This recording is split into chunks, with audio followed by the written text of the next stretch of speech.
Perceptions వేరు వేరు perspectives ఉంటాయి.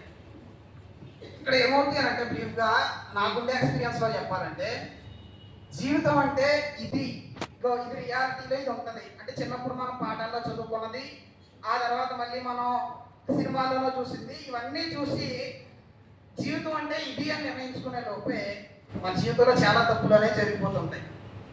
సో ఇక్కడ ఏమైంది అని అంటే ప్రపంచంలో జనాభా అనేది ఒక్కసారిగా పెరిగింది. జనాభా పెరిగినట్టు వనరులు పెరుగుతాయనన్న మరి రిసోర్సెస్ పెరగవు. సో మనుషుల మధ్య పోటీ ఎప్పుడైతే పెరిగిందో మనుషులకు ఆటోమేటిక్గా ఆశ పెరిగిపోయింది నాన్న. మనం సక్సెస్ అవుతున్నటువంటి క్రమంలోనే మన పాత్ర లేకపోయినా చాలా మంది మనల్ని కిందకి లాగుతూనే ఉంటారు. అదొక ప్రాసెస్ అయిపోయింది. ప్రతి ఒక్కడు కూడా వాడికి సంబంధం లేదు నాన్న. అది ప్రతి విషయంలో కూడా మనం వాడిని ఏం చేయలేదు. మనం వాడికి పరిచయం లేకపోయినా మనం బాగుంటే చాలు, ఏమో వాడి పక్కింటితో కంపేర్ చేస్తారేమో అని చెప్పి ఆ బాధతో జనాలందరూ కూడా పక్కని ఎలా నాశనం చేద్దాం అనేటటువంటి భావనలోనే ఉన్నారు నాన్న. ఇక్కడ ఏమవుతారంటే మన పని మనం చూసుకున్నా, ఒక తప్పు చేసి అరే ఇది తప్పే సరిదిద్దుకుందామని మనం అనుకున్నా సరే జనాలు ఏం చేస్తుంటారంటే మన గతంలో జరిగిపోయిన తప్పు ఏదైతే ఉందో దాన్ని అత్తమాను గోగుతుంటారు నాన్న. దాన్ని గోగు చేసి ఒక క్లీన్ చేస్తుంటారు, అంటే ఏడుపెదలు చేస్తుంటారు అన్నమాట. అది ఎప్పుడో జరిగిపోయింది. మీరు ఎప్పుడో ఎవరో ప్రేమించారో అక్కడ మిస్టేక్ జరిగిపోయింది, అది అయిపోయింది. కానీ జనం దాన్ని వదలరు నాన్న. మీరు ఏదో పని చేశారు, అక్కడ మోసపోయారు, ఏదో నష్టం జరిగింది, మీరు దాన్ని వదలరు. జనం మీరు వదిలేసినా జనం వదలరు.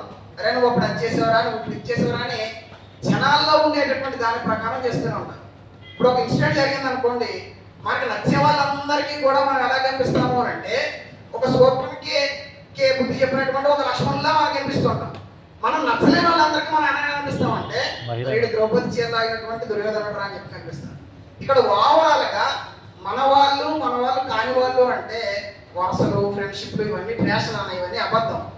మనతో అవసరం ఉండేవాడు మనవాడు, మనతో అవసరం లేనివాడు బయటవాడు అని ఎప్పుడూ గుర్తుపెట్టుకోండి. జీవితంలో మనకుండే ఆలోచన విధానమే మన జీవితాన్ని సెట్ చేస్తున్నాను.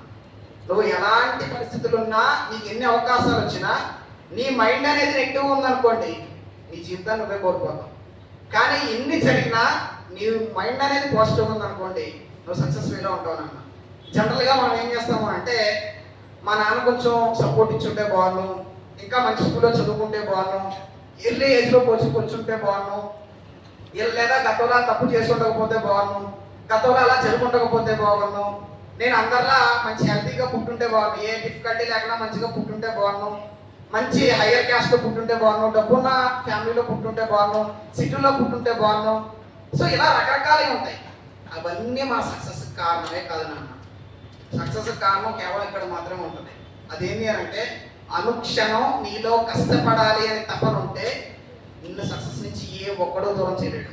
ప్రపంచం అంతా నీకు ఎదురుగా కంకణం కట్టుకున్నా సరే నువ్వు సక్సెస్ అవ్వకుండా అవ్వలేదు నాన్న. కానీ ఎలాంటి సందర్భంలోనైనా మన మైండ్లో ఉండే పాజిటివ్ యాటిట్యూడ్ ఏదైతే ఉందో అది మాత్రమే మనకి సక్సెస్ అనేది తీసుకొస్తుంది. మన చుట్టూ ఉండేటటువంటి కారణాల్లో మనల్ని చాలా మంది జడ్జ్ చేస్తుంటారు నాన్న. జనాలందరూ నిరుద్యోగులు అనుకుంటాం, కానీ వీళ్ళందరూ జడ్జీలు ఉద్యోగం చేస్తుంటారు అన్నమాట.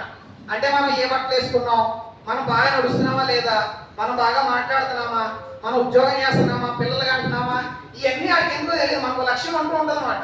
సో సింపుల్గా మీకు ఆ విషయాన్ని అప్లై చేస్తే ఎలా ఉంటుందంటే కొంతమంది రూపర్ వాళ్ళు ఏం చేస్తుంటారంటే వాళ్ళ పిల్లలకి చాలా చిన్న వయసులోనే ఎవరో ప్రిమాలను డిస్ప్లే చేస్తుంటారు. కానీ మీరు కొంచెం ఏదైనా సరే వెయిట్ చేసి ఒక చదవాలి, మంచి జాబ్ కొట్టాలని మీ రెస్పెక్ట్ ఉండదు నాన్న. కానీ మీ మనసుకి తెలుసు నేను కోచింగ్కి వెళ్ళాను, నేను కష్టపడి చదువుతున్నాను, నేను జాబ్ వస్తుంది, నాకు మంచి ఫ్యామిలీలోకి వెళ్తాను, నాకు మంచోడు వస్తాడు, నా లైఫ్ బాగుంటుందని మీకు తెలుసు. కానీ వాళ్ళకే ఆ విషయం తెలుసు. అందుకని వాళ్ళు డైరెక్ట్గా మీ మీద అటాక్ చేయను నాన్న. మీ ఇంటికి వెళ్ళి మీ అమ్మాయికి ఇంకా పెళ్లి చేయవా, మీ అమ్మాయి ఎవరితో మాట్లాడింది, సో ఇలా చేసుకుంటారు అన్నమాట. ఇది జనరల్గా నేను చెప్పగలదు నాన్న, మీ అందరికీ జరుగుతున్నటువంటి విషయమే. మీకోసం మీరు ఏ బట్టలు వేసుకున్నారో, తిన్నారా లేదా, మీ యోగక్షేమాలు ఉన్నాయో ఎవరు పట్టించుకోరు. మీరు ఎక్కడ బాగుపడిపోతారో వాళ్ళ అమ్మాయి కంటే